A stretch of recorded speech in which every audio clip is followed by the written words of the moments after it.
potentials waging war in the unseen realm. Global events fulfilling biblical prophecy. Eternal life. What lies beyond mortality? From analyzing the paranormal from a biblical worldview to the discussion of cutting-edge science and technology, conspiracy, discovery, special investigative reports. Unafraid to explore the challenging issues facing humanity. Welcome to another edition of Skywatch TV. Hi folks, this is Tom Horn again, coming to you from the studios here in Missouri at Skywatch TV. And once again, so privileged to be able to have my good friend Steve Quayle in the studio with me. Hi, Steve. Hey, Tom. It's really great to be back and to take the next series of amazing events and amazing fulfillments of prophecy and our mutual investigations and research expeditions going on concurrently, unknown to either one of us. The only time we find out what each other is doing is we do radio interviews together. So now we're beating that. We're doing a jump step. We're doing it on TV. Yeah, but it makes me wonder what next is going to happen between the two of us. Maybe we'll talk about that in a moment with Timothy Alberino's project. We're going to be talking mostly today about this book that you put out recently called True Legends. And I love that title, by the way, because we have these legends throughout the United States of America, throughout the world. Everybody seems to have their mythos, and yet there's such commonalities in the stories that were told that seem to attest to a time when there really were things that were going on in the world that involved giants and things like that. So we're going to talk about that in just a moment. But first, speaking of giants, I learned recently that Timothy Alberino, who is your partner in crime, your partner in filmmaking, he's been producing a whole lot of just world-class like mini documentaries that you guys are putting up. That's a good word. What's the name of your film company? Gen 6, short for Genesis 6 Productions. Yeah. And thanks for bringing it up, because Tim just got back.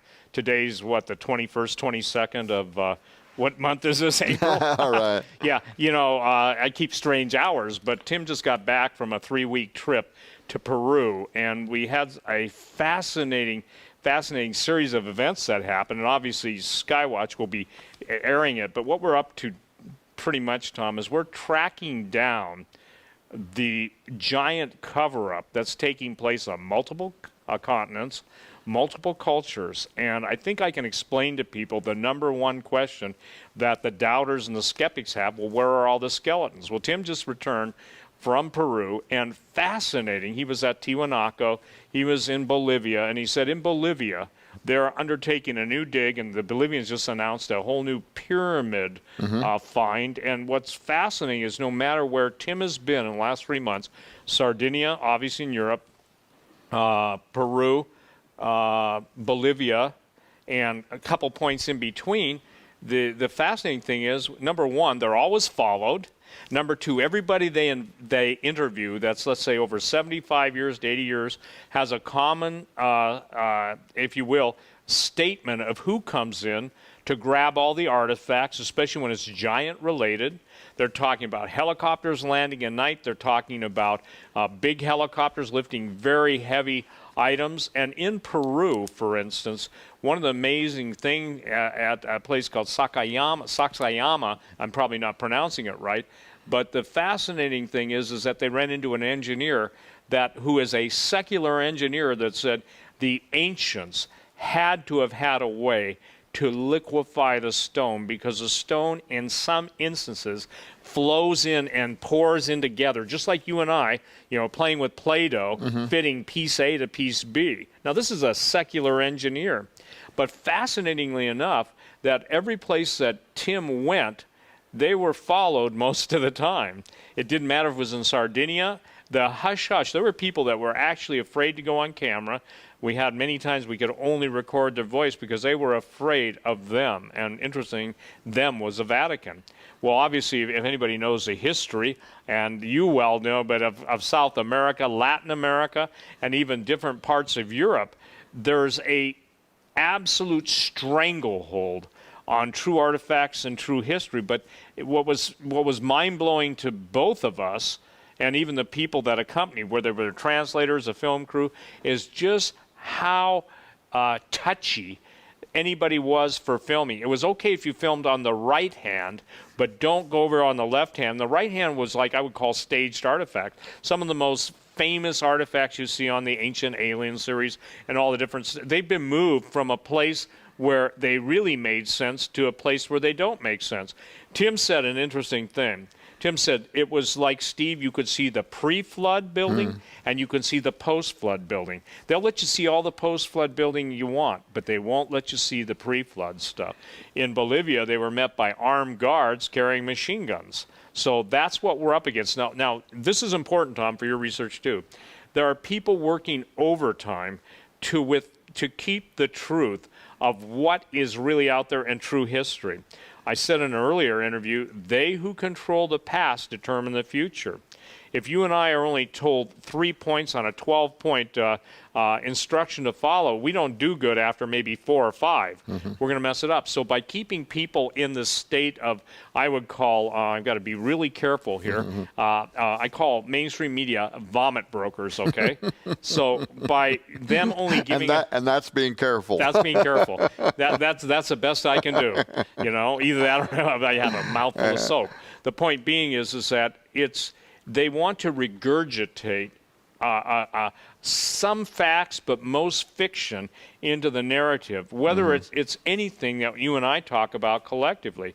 Yet when you go to the desert Southwest, you and Cris go down there, Cris Putnam, or Tim's going here, or I'm going to a Native American reservation, you'll find out that there's a whole different world out there that these people who lived and their ancestors chronicled it, and people absolutely see the Norway spiral, but they can't accept the fact that, gee, how did the Native Americans, or how did 4,000-year-old civilizations, why do they all use the universal symbol? Right. And but now this is also part of a documentary or a series of documentaries. Series of documentaries. So tell me about that. What you're doing, of course, is kind of producing documentation and in documentary format of a lot of stuff that you already have been investigating for some time on the presence of giants, but also even like you talk about Amaruca, if I'm saying it right, like the whole origin of how America got its name. And the Freemasons even write about this, don't they? Talking about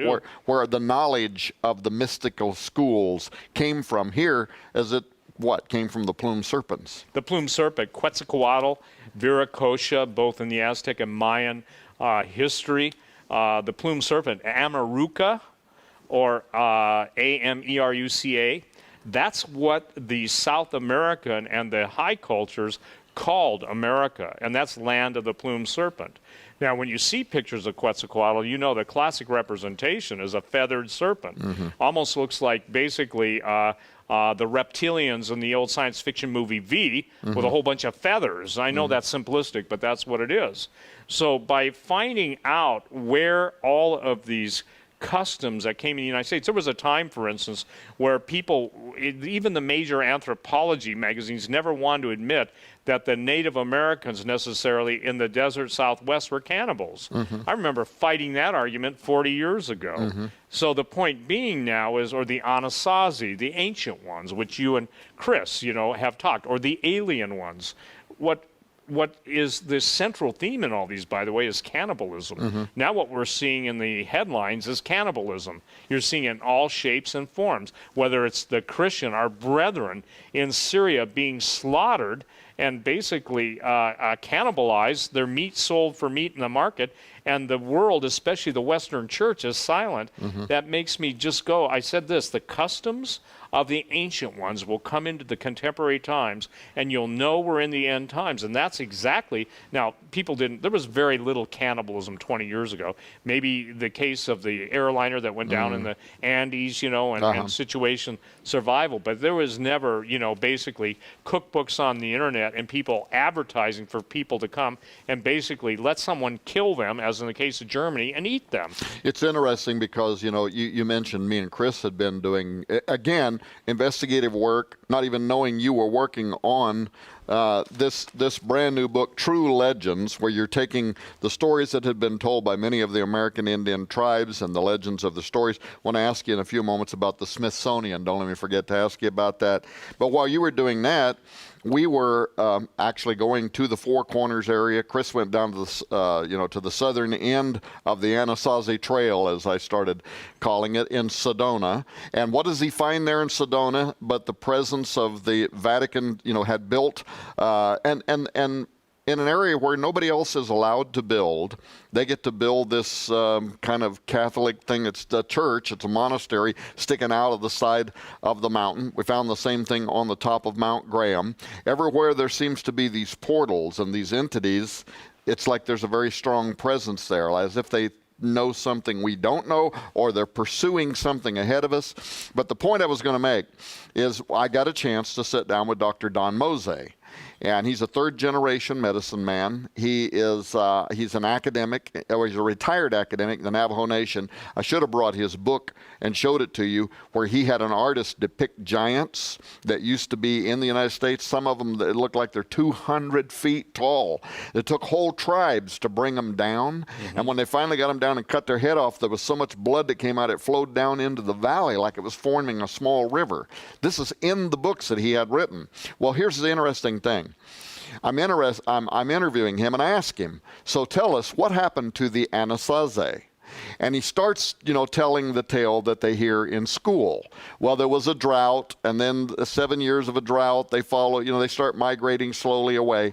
But I raised questions about that. I said, and yet when the archaeologists first went into those cliff dwellings, they found that they had disappeared overnight. They didn't slowly migrate away. They left everything, bags of salt that would have been like gold, right?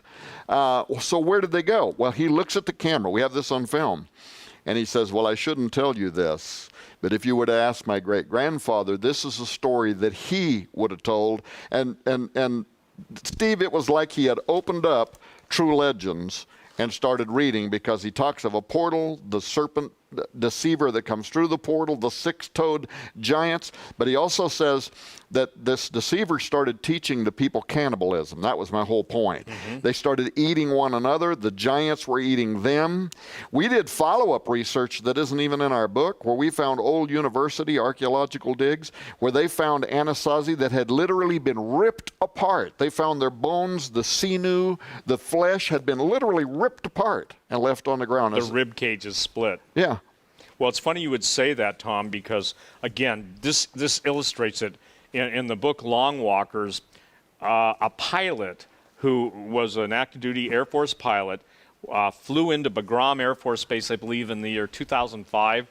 And I know him personally, came to my store, bona fides, verified, etc., and told the story. Now, you just talked about being ripped apart. Well, he was tasked with flying a dead giant who had cannibalized a squad of Marines that were going in looking for bin Laden's boys, Al-Qaeda in the caves and everything. And interestingly enough, the very description that was given to the team that basically produced the giant cadaver for him, and takes a special way of killing giants, he said it was like their rib cages were ripped apart. Isn't that interesting? So you're in the desert Southwest talking to that very intelligent man, and his grandfather, I would tell you this, would know more about the truth than all the twisting. Well, Dr. Mose is a third-generation Navajo Nation medicine man and oral historian whose books are used in their schools. So, yeah, he's no Johnny-come-lately. I think the big discrepancy between fact and fantasy is that as the older generation dies off, this is why Tim, he's sitting on a reed island in Lake Titicaca, okay?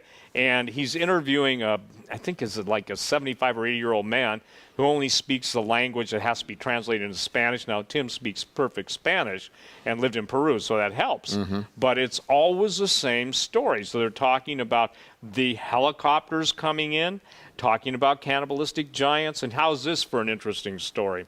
They go to a place called Amaramuru, which is a Stargate location, actual Stargate. So they have shamans there, and they're ringing a bell, and they're taking like a metal object, and like you would take your thumb and make a crystal glass hum, they're basically making all these different noises. Now, I've been told by the people that know a lot about this stuff that Stargates work on words, sounds, and a power source. I never found out what the power source was. But while Tim, Vinny, and Benny, those are the three guys in the crew, are camped out at the Stargate, it rains, it hails. They've got this on video. And he said it was the most strangest thing they've ever seen, because around them, everything was clear. But right where they were was, if you will, this directed hailstorm. He said it was so furious that they had to go and get half the village to come and pull their car out and dig their car out of the mud, because basically they had gone up there to see this event. But the strangest lightning, the strangest sound. So what am I saying here? I'm saying that in your findings and our corollary investigation research, the common denominators are always the same. I think I've told you this before, I mentioned it on the radio. I was contacted by a major film studio years ago, 3 or 4, maybe 5 years ago, and they wanted to know if I would be willing to make the Giants rewrite a movie script that I had written, and basically making the Giants nice people. And I said, fee, fi, fo, fum, I smell the blood of an Englishman. Doesn't sound to me like they're eating burgers, okay? Right. So the point being is that even Shrek, there was a cartoon, and they made Shrek. An ogre is a human-eating monster, O-G-R-E. Yeah, not Congress, because there's some of those guys too. Those just eat the fruit of the land. But the point being is that we're seeing now in the corollary investigations that we're doing, the common denominators. And the Anasazi, it's fascinating. You jump to Easter Island now, and Easter Island used to have a curse, and the curse was, your grandmother's flesh lies rotting in my teeth. Lovely, huh? That was a National Geographic. So there's been a cover-up, because again, what's troubling to me is that I see the parasitical appetite of demons coming into common acceptance. I don't play video games. I can honestly say I don't think I've ever played one more than 2 minutes, and then my attention span was over, and my manual dexterity is not what it used to be. I was teasing you about Joe. I love the way he plays the guitar. Yeah. My thumbs and fingers don't move that fast anymore. But the thing that's fascinating to me is that the theme in these video games is getting darker and darker. Do you know what the #1 selling comic book and cartoon series is in Japan? It's about man-eating giants, okay? And these are like 200-foot tall giants. So when you asked me earlier what's the difference about this Genesis 6 revised volume versus the first one I wrote, is the Woods document. They're 200, 300, 400-foot giants, especially Polyphemus. That goes right back to the Cyclops. That goes right back to Jason the Argonauts. It goes right back. And the Greeks, for instance, one of the, two ancient wonders of the world was, good night, the Colossus of Rhodes. That was that was 99 feet, and it spanned the harbor. Then you have the Temple of Zeus, which is kind of a portrayal on Genesis 6 giants, and that was a real temple where real giants sat. And held court. And these guys were in their 40 and 50 and 60 foot tall. So, Paul Bunyan and all those stories may have been dismissed when you found out from your Native American contact, and I'm hearing the same thing from my contacts around the world, because when you and I go on talk radio, it goes all over the world, and millions of people listen, and we'll hear from Australia, we'll hear from Siberia, we'll hear from all over the place. I mean, I've heard people say, we listen to you on satellite radio. And I said, you mean like Sirius? He said, oh, no, we're on satellite. We're getting you from the satellite downlink. So they must be in some research facility or have some capability. But those are the kind of people that make contact with us to give us the leads we follow up. And so I think it's time, I refer to this over and over, it's time for those hidden things to be revealed. And again, the people of God have nothing to fear. Now, if they know what's coming and we're articulating it, defining it, and preparing them for it, then they will deal with it in victory.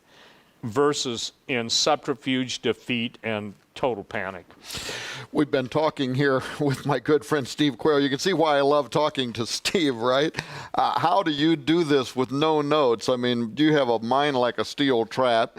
Right now, we've been talking about the book True Legends, and this is one of your newest books. This just only came out just a few months ago. No, that one came out about a year ago. About 1 year ago. Little Creatures about 6 months ago. Actually, this is even newer than that, isn't it? Yeah, and that's new. That's like 2 weeks old. Little Creatures, and then Genesis 6 Giants. This is actually the what is this, a third edition, or it's your new edition? It's an expanded? It's a new edition, but if it were going by the old line, it would be the 10th printing of it. Okay. But we're making all three of Steve Quayle's books available to you at a very special price. We're also throwing in we typically retail this for $30, Volume 1 of the Researcher's Library of Ancient Texts. This is the Apocrypha, but it has many of the books that you'll find sourced in Steve's books, like the Book of Enoch and some of the other ancient works like Jubilees, which also talks about the giants, also talks about the return of the giants and the fallen angels. Normally, these books all sell for $40 each because they're 2 to 3 times as big as anybody else's works. That would normally, between those 3 books and the Apocrypha, that would be $150 value, but we are making that available to you during these programs only for a special price of $99. If you call in the number that's on the screen, or if you visit skywatchtv.com, you will be able to get these books from our online store. If you call in, just tell them that you're looking for the Steve Quayle package, the Steve Quayle special, and you'll get all of those books for the special price of $99. Of course, we have each one of these available in the store for sale by themselves. If you want to buy just Genesis 6 Giants or the new Little Creatures book, I'm sure that we'd be happy to make those available to them too. Well, Steve, we've got about 5 minutes left here, and there's a question I just keep wanting to get to. Let's go for it. And it's the question of the Smithsonian. In your book, right towards the very beginning of True Legends, you tell a story that some people are familiar with, probably most people are not familiar with. Some people just call this the Great Smithsonian Cover-Up. Tell me about that. Well, first of all, the Smithsonian was basically founded by a man named Smithson, obviously where you get the name Smithsonian, and he hired a gentleman named Powell, for instance, who was a pretty well-known expedition leader. Lake Powell is named after him, but he became the curator. He suffered from a thing called isolationism. He wouldn't allow the thought that there were other civilizations and or people that had the ability to, number one, travel by ship. He thought that everybody grew up in an isolated area, and some people call that isolationism. Some people call it uniformitarianism, but that's as opposed to diffusionism, where everybody went everywhere. Mm-hmm. And I think it's important to remind people that the Smithsonian, from its very beginning, had the official party line that was pretty much established by Powell. And he would not allow any conflicting evidence, although I do quote in there, there's one quote of his that basically says, I can't account for this stuff outside of, a more advanced civilization and culture having generated it. In other words, he denies everything until the very end, and then he says, but I can't account for it. Everyone is familiar with the classic scene in the Raiders of the Lost Ark, where obviously at the end, after the Nazis and after the retaking of the Ark, and it's put into a crate and it's being taken down this massive, huge warehouse on a forklift and just placed in some indiscriminate spot in the warehouse out of the eyes of everyone to see. The reason the giant bones, now here's the bottom, here is I would say the definitive statement. The reason the Smithsonian does not allow the truth to come out on this is because giants would indicate that the biblical narrative is accurate and would totally undermine Darwinian evolution, okay? And if you know the history of anthropology, There are times when the anthropologists believe that the Piltdown Man and some of the Peking men and all these anthropological supposed species that existed, they had the jawbone of something, and they built a whole mythological creature around it. Well, if they can believe a lie then and perpetuate that lie and then only grudgingly admit it was false, what makes us think that they're telling the truth about anything? Good example. We're now seeing NASA. There was never water on the moon. Now there's once water on the moon. Mm-hmm. There was never water on Mars, yet they're finding there was water on Mars, We're seeing all these hints, and you and I have talked about it, the alien agenda. Here's what's key. In every area that you and I have investigated or will investigate, wherever there's a military base, Tom, wherever there's a Catholic presence heavy, those are mystical, and there are also electromagnetic contact points like Sedona. Good night. They consider that one of the most important vortexes or power centers between dimensions in the world. Well, that's what Timothy Alberino and the film crew were down in Peru, all over Peru, basically tracking down. And I would say this, if you go out and it's a bright blue sky, you camp out in front of a known Stargate, and all of a sudden you've got an isolated weather war against you. Obviously somebody or something was not happy with the presence. I won't say it's a supernatural thing, but it's certainly an unusual thing, and even the natives couldn't figure that one out. Yeah, and deities try to emulate God, so that how Israel in the Old Testament would follow God, and they would follow the cloud, right? Correct. God created what we could almost explain in chemistry, but he did it miraculously so that they would follow it. And the demons always try to emulate him. They always try to be like he is. I will exalt my throne above the stars of God. I will be like the Most High. This is what they want, right? They Absolutely. Want to be worshipped as gods. So it'd make great sense. In fact, in True Legends, you talk about the storm gods, and so there's mythology and storyline that go around that whole concept since forever that would make you then wonder. Timothy goes down. He's with a group of people. He's in an area that's supposed to be a portal. Beautiful weather all over the place, and a storm just decides to come right over the top of them and have a hissy fit because they are there. Of course, electromagnetism. They can read that in the ground. Like you mentioned, Sedona, it's off the chart. And that, of course, can also play a role in our weather patterns. We've only got 45 seconds left in this program, so I'm just going to have to beg you if you can at least come back one more time. We thought we would do 2 shows, then 3. I think we're going to have a 4th show, if you will. I'll do it. Okay. Folks, once again, wonderful being here on the set at Skywatch TV with my good friend Steve Quayle. You would think that with all of the years of and hundreds of hours of radio that you and I have done together, that we would have been in each other's presence before. But this is actually the first time that we've sat down next to each other, and this time I couldn't be happier to have him. And we're gonna when the Timothy Alberino, Steve Quayle Gen 6 products become available, you'll see them here. The supernatural realm is real, and we humans are naturally curious about it. That's why there are so many television reality shows featuring ghost hunters and alien chasers and mediums and psychics. Well, by and large, the Christian church avoids these controversial topics, even though we have the authoritative book on the subject.